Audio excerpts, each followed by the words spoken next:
ayollarni past ko'rmang. Bizda ayollarni kamsitadigan, past ko'radigan, erlardan tuvan o'rinda ko'rib tarbiyalashga, fikriga hurmat qilishga sal qaraydigan odatlar yo'q emas. Ko'pincha ota-onalarimiz yili ham qiz bolani taloning odami deb qarab o'qitish, tarbiyalashlardimi sustuk qiladi. O'zlari tarbiyalash, tartibga selish, izzat ikrom o'gitishda dastlabda sal qarab, keyin qizlarni, xotinlarini, och sing'illarini yomon o'gitib qo'yib, gapga kirgizalmagandan keyin qiz bolaning chechi uzun, aqli qisqa, yanada xotin haq degandek ayblashlar bilan bo'lib ketadi.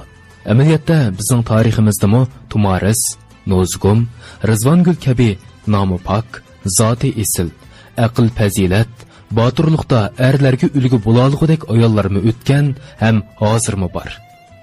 Ayollar o'zlariga yo'shirin kuch, farosat, fazilat, qaysarlikni joriy qildira oladigan muvofiq sharoit fursatga erishilganda, ondan mishchanlikdan ishchanlikqa, tushkunlikdan ustunlikka o'zgara oladi.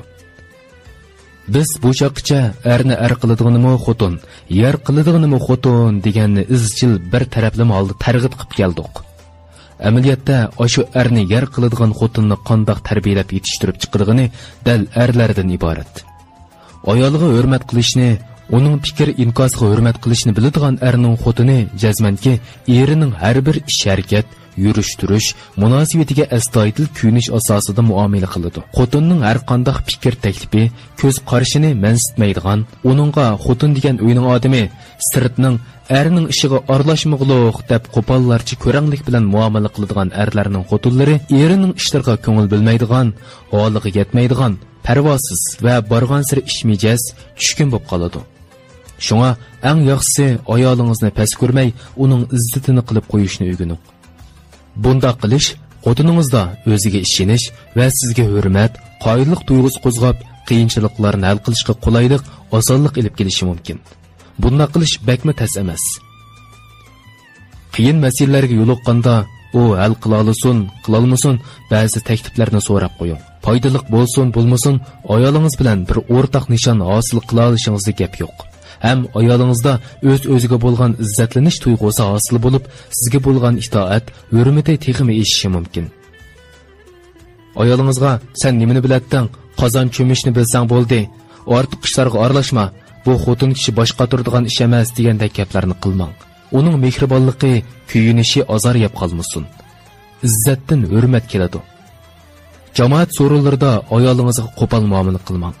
Jamoat so'rovlarida uningga chechilib, g'azablansangiz, u sizga qosh ko'rsatib, o'zidimi jon, g'azab, ochiq borliqni ko'rsatmay qo'ymaydi.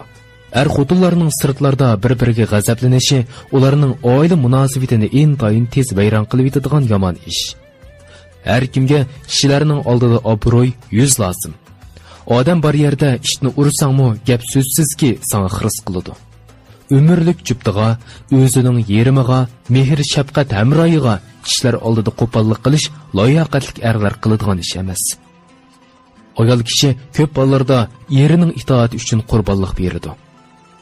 Ayol kishini texmi ongli qoldi itoatga ilib, ko'nglimni xotirjam qilay desangiz, uning izzatini qilishni, orzu xohishiga oz to'la yo'l qo'yishni o'rganib oling.